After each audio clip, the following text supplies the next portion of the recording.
আসসালামু আলাইকুম রহমতুল্লাহ। তো আপনাদের সবাইকে স্বাগতম জানাচ্ছি ডেইলি ডেইরির পক্ষ থেকে। যদিও আমাদের ভিডিওগুলো ইদানিং অতটা ভালো লাগে না কারণ এটা ভালো লাগার মতো ভিডিও না। এই ভিডিওগুলো শুধু তাদেরকে ভালো লাগতে পারে যাদের খামার সম্বন্ধে আগ্রহ আছে, যারা চায় নতুন খামার করতে বা যাদের খামার সম্বন্ধে অভিজ্ঞতা দরকার। এই সেক্টরটা নিয়ে অনেকে তুচ্ছ করে কথা বলে, এমনকি আমাদের এলাকায় অনেকেই বলে যে এটা কোনো কাজ হলো বা এগুলো কাজ অতটা ভালো না। বলতে পারেন সমাজের লোক এটাকে অনেক নিচুভাবে দেখে। আমাদের এতে কিছু আসে যায় না। আমার উদ্যোক্তা হতে ভালো লাগছে, এই জন্য আমি এটা শুরু করছি। আপনাদের যদি ভালো লাগে তাহলে যদি আমার কোনো পরামর্শ লাগে তাহলে আপনারা কমেন্ট করতে পারেন বা স্ক্রিনে দেওয়া আমার নাম্বারে কল দিতে পারেন। আর অন্য দিক থেকে আপনি যদি বলেন এই সেক্টরের কন্টেন্ট ক্রিয়েটিংয়ের কথা, তাহলে আপনার ভিডিওগুলো যদি স্বাভাবিক হয়, শিক্ষণীয় হয়, তাহলে আপনার ভিডিওতে কেউ লাইক কমেন্ট ফলো করবে না, এটা স্বাভাবিক, এটা স্বাভাবিক ব্যাপার। কিন্তু আপনার হাল কখনো ছাড়া যাবে না, আপনি আপনার মতো ভিডিও করতে থাকেন। ইনশাল্লাহ একদিন হয়তো সম্ভব না, কিন্তু একদিন হবে ইনশাল্লাহ। তো আজকের কাজটা শেষের দিকেরই, কিন্তু এই যে পাইপটা আপনারা দেখতে পাচ্ছেন এটা দিয়ে ধুয়ে দিতে অনেক কষ্ট হচ্ছিল, কারণ এটার পানির স্পিডটা অনেক বেশি, কারণ এটা সাবমের্সিবল মোটর। আস্তে আস্তে ধুয়ে দিচ্ছিলাম, তারপরেও চোখে মুখে পানি ছিটকে ছিটকে আসছিল।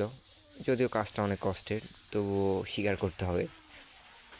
আর যদি আপনি কাজের মধ্যে মজা খুঁজে নিতে পারেন তাহলে সব কাজই আপনার ভালো লাগবে। আমারও এটা করতে অনেক ভালোই লাগে।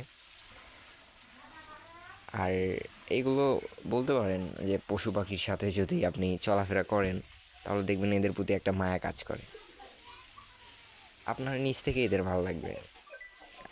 তার মানে এই না যে এদের আপনাকে কিছু দিতে হবে বা এরা যদি কিছু না দেয় তাহলে এদের প্রতি মায়া কাজ করবে না, বিষয়টা এরকম না। আসলে একটা অন্তরের টান কাজ করে এদের প্রতি, যেটা হয়তো এখানে বলে বোঝানো সম্ভব না। আর অনেকে হাসাহাসি করবে এটা বললে, আমি জানি, তারপরে বললাম, কারণ কিছু কথা বলে দেওয়া উত্তম। তো যাই হোক, আজকে শেষের দিকেই চলে আসছি।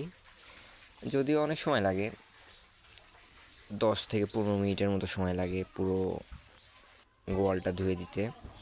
তারপরেও ভিডিওটা একটু টাইনা দেওয়ার চেষ্টা করছি, আর স্পিডটাও বাইরে দিছি, আপনারা দেখতে পাচ্ছেন। আর আপনারা যদি লক্ষ্য করেন তাহলে হয়তো দেখতে পারবেন আজকের রোদটা অনেক প্রচণ্ড, মানে আজকের রোদটা অনেক তীব্র। এই কারণেই একটু সময় নিয়ে ধুয়ে দেওয়া লাগে।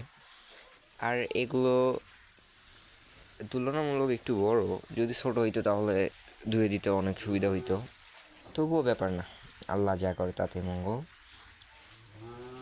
এগুলো শেষ, এখন ওই পাশে ধুয়ে দেওয়া লাগবে, এটাই মনে হয় শেষ। তারপর ওই পাশে যেগুলো দেখতে পাচ্ছেন ওগুলো হলো বকনা বাছুর, একটা প্রেগনেন্ট আর একটা এখনও হয় নাই, হবে ইনশাল্লাহ কিছুদিনের মধ্যে।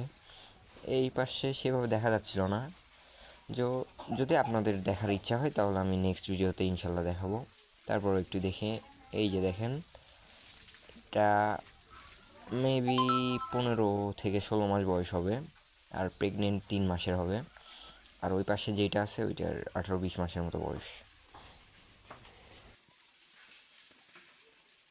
ও এতক্ষণের কষ্ট শেষে আপনার ফাইনাল আউটপুটটা দেখতে পাচ্ছেন। যদিও আমাদের প্রতিদিনই ধুয়ে দেওয়া লাগে, এই জন্য অতটা পরিষ্কার করা হয় না, জাস্ট কোনো মতো ধুয়ে দেওয়া লাগে। বিশেষ করে এই জায়গাটা একটু কেমন জানি লাগে, আর এদের ধুয়ে দিতে অনেক কষ্ট হয়। তো বন্ধুরা, আজকের জন্য এই পর্যন্তই ছিল, দেখা হচ্ছে পরবর্তী কোনো ভিডিওতে। আর যদি আপনাদের কিছু প্রশ্ন করার থাকে তাহলে কমেন্ট বক্স আপনাদের জন্য ফাঁকা আছে, আপনারা করতে পারেন।